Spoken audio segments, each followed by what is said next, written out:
दोस्तों नमस्कार, मैं हूं ओम प्रकाश। किसान तक में आपका बहुत बहुत स्वागत है। इस वक्त मैं पूसा में हूं और ये पूसा की जो जगह है इसको कहते हैं इंडो इजराइल प्रोजेक्ट है, जहां पे इजराइल ने सबसे पहले इंडिया में मॉडर्न एग्रीकल्चर की शुरुआत की थी, ख़ास तौर पे पॉली हाउस, नेट हाउस और ड्रिप इरिगेशन की। आज भले ही इजराइल जो है फ़िलिस्तीन के साथ युद्ध की वजह से चर्चा में है, और ये चर्चा की बात तो वही है, उससे ज़्यादा चिंता की बात है कि इजराइल युद्ध के उसमें दोनों देश एक दूसरे से लड़ रहे हैं।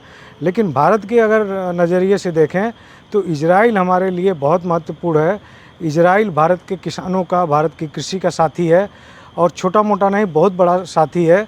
क्योंकि भारत में जो बागवानी फसलों की जो तरक्की है, जो बागवानी फसलों में ट्रांसफॉर्मेशन हुआ है, उसका सबसे बड़ा अगर नायक कोई है तो वो इजराइल है। इजराइल ने हमें ड्रिप इरिगेशन दी कि कम पानी में कैसे आपको खेती करनी है।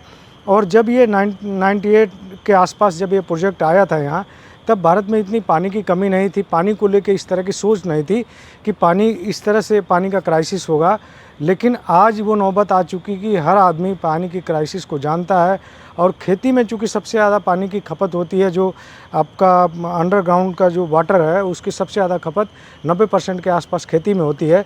इसलिए पानी का जो संकट है वो बहुत महत्वपूर्ण है, और उसमें जो ड्रिप इरिगेशन है, ड्रिप इरिगेशन ने बहुत महत्वपूर्ण भूमिका निभाई है पानी को बचाने में।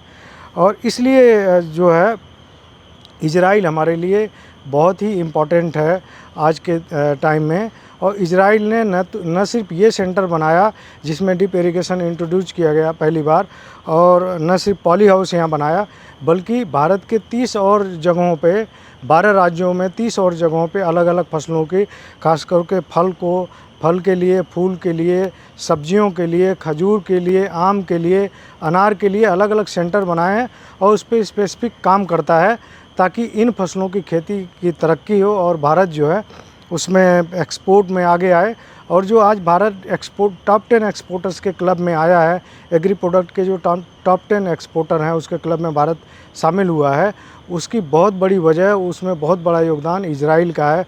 क्योंकि इजराइल ने हमें मॉडर्न टेक्नोलॉजी दी जो है बागवानी फसलों को आगे बढ़ाने की, और बागवानी फसलों की जो क्वालिटी है उसको एक्सपोर्ट लायक बनाने की जो गुर सिखाए वो उसी ने सिखाए। तो आज मैं उसी इंडो इजराइल प्रोजेक्ट में हूँ। हालांकि अब इंडो इजराइल के लोग यहाँ से जा चुके हैं काफ़ी दिन पहले, इसलिए इसको इंडो इजराइल प्रोजेक्ट नहीं कहा जाता। लेकिन जो भी कोई आता है तो इसको इजराइल सेंटर के नाम से ही जानता है।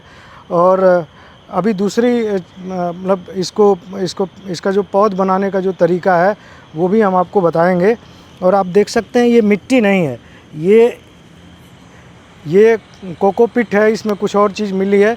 यानी सॉइललेस फार्मिंग का भी उसने हमें वो सिखाया है कि सॉइललेस फार्मिंग कैसे करनी है, कम पानी में कैसे खेती करनी है।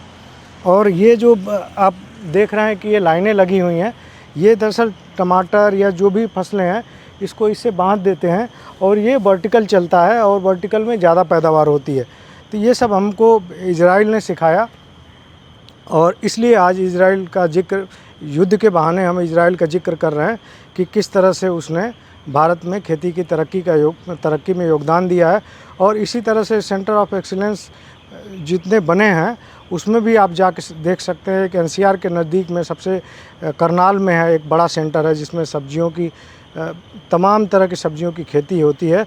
और ऐसी इस तरह की उसमें किस्में हैं, इतनी अच्छी क्वालिटी है कि आप देख के हैरान हो जाएंगे, जो हमारी ट्रेडिशनल फार्मिंग में नहीं होती थी। तो दोस्तों, इस तरह की और खबरों को देखने के लिए बने रहिए किसान तक के साथ। धन्यवाद। अगर ये वीडियो आपको पसंद आया है तो इसे लाइक ज़रूर करें। अगर चैनल अभी तक सब्सक्राइब नहीं किया है तो कर लें, और नोटिफिकेशन पाने के लिए बेल आइकन भी दबा दें।